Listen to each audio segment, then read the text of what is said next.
ఇక్కడ ఏ స్వార్థము లేకుండా పవన్ కళ్యాణ్ గారు వెంట నడవడానికి బలమైన క్యాడర్ సిద్ధంగా ఉంది. కానీ బలమైన లీడర్లు లేరు, తక్కువ పరిధిలో ఉన్నారు. 50 సీట్లు తీసుకొని 10 సీట్లు 25 సీట్లు కోల్పోయి 25 సీట్లతోటి ఓటు పర్సెంటేజ్ పాస్ పర్సెంటేజ్ తగ్గించుకొని తల ఉంచుకోవడం ఇంపార్టెంటా? తీసుకున్న టికెట్లు ఏవైనా సరే 100% స్ట్రైక్ రేట్తో గెలిచి పొత్తులో ఉన్న పార్టీని ప్రతిపక్షంగా ఉన్న పార్టీని భయపెట్టి ఇది మా దమ్మని చెప్పి చూయించుకోవడం ఇంపార్టెంటా? నాకు సంబంధించినంత వరకు తీసుకున్న ప్రతి సీటు అసెంబ్లీలో కూర్చోవాలని నేను 100% భావిస్తున్నాను. ఇప్పుడున్న టికెట్లే కాదు, ఇంకా కొన్ని వస్తాయి. వచ్చినా రాకపోయినా పవన్ కళ్యాణ్ గారు తీసుకునే నిర్ణయాన్ని శిరసావహిస్తూ 15 ఏళ్లుగా పోరాడుతున్నారు ఒక వర్గం. దాదాపు ప్రజారాజ్యం నుంచి పోరాడుతూనే ఉన్నారు. ఇప్పటివరకు ఎవరికి రెస్ట్ దొరకల పాపం. వాళ్ళకి రెస్ట్ ఇవ్వాలి, కొంతమందిని ఆర్థికంగా బలపరచాలి, కొంతమందిని రాజకీయంగా స్థిరపరచాలి, వీళ్ళ ద్వారా ఇంకొంతమందిని మళ్ళీ రాజకీయంగా ఆర్థికంగా బలపరుచుకోవాలి, స్టెప్ బై స్టెప్ ఎక్కుతూ రాజ్యాధికారం తెచ్చుకోవాలని చెప్పేసి నా నాయకుడు వేసిన దూరదృష్టి నాకు అర్థమవుతుంది. అర్థం అవ్వని వాళ్ళు ఎవరైనా ఉంటే పవన్ కళ్యాణ్ గారు అర్థం చేసుకోవడానికి ప్రయత్నించండి. పవన్ కళ్యాణ్ గారిని అనుసరించడం ఈజీ, అర్థం చేసుకోవడమే కష్టం. అర్థమైన వాళ్ళు ఎవరికి సందేహాలు రావు, సమస్యలు కూడా ఉండవు. హంతకులను నమ్మి నడుస్తున్న క్యాడర్ను ఈ రాష్ట్రంలో ఒక నిస్వార్థ పరుని నమ్మి నడవడానికి ఎందుకు ఆలోచిస్తున్నాం? తప్పు ఎవరి దగ్గర ఉంది? మన దగ్గర ఉందా, ఆయన దగ్గర ఉందా? సమస్య మన దగ్గర ఉందా, పవన్ కళ్యాణ్ గారి దగ్గర ఉందా?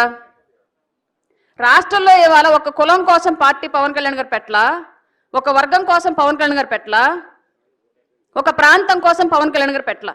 రాష్ట్ర వ్యాప్తంగా జరుగుతున్న అవినీతిని అరికట్టడానికి, అప్పుల్లో కూరుకుపోతున్న రాష్ట్రాన్ని పైకి తీసుకురావడానికి, ఉద్యోగాలు లేక ఊళ్ళు వదిలిపెట్టి వలసలు పోతున్న యువతకి ఉపాధి కల్పించడానికి, మాన ప్రాణాలకు రక్షణ లేకుండా సొంత ఊర్లోనే బతుకుతున్నప్పటికీ కూడా ఎట్నుంచి ఏ ఆపద పొంచి వచ్చిందో తెలియని ఆడబిడ్డల మాన ప్రాణాలకు రక్షణ కల్పించడానికి, ఆరుగాలం సేద్యం చేసినా సరే తినబోయేయడానికి చేతికి పంట అందక కన్నీళ్లు పెట్టుకుని ఆత్మహత్యలు చేసుకుంటున్న రైతుల ప్రాణాలు కాపాడడానికి,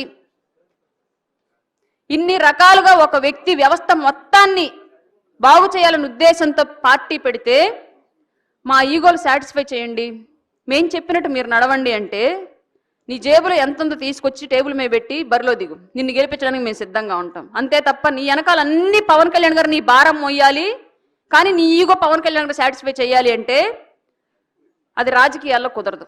రాజకీయాల్లో అందరూ పవన్ కళ్యాణ్ గారు లాగా ఉండరు, అందరూ జన సైనికుల్లాగా ఉండరు, అందరూ జనసేనలో ఉన్న నాయకుల్లాగా ఉండరు.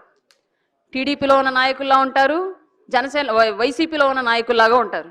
వీళ్ళందరినీ కలిపి చేసేదే ఆంధ్ర రాష్ట్ర రాజకీయం. వీటిల్లో గెలుపొందాలి అంటే ఎక్కడ తగ్గాలో ఎక్కడ నెగ్గాలో పవన్ కళ్యాణ్ గారికి తెలుసు.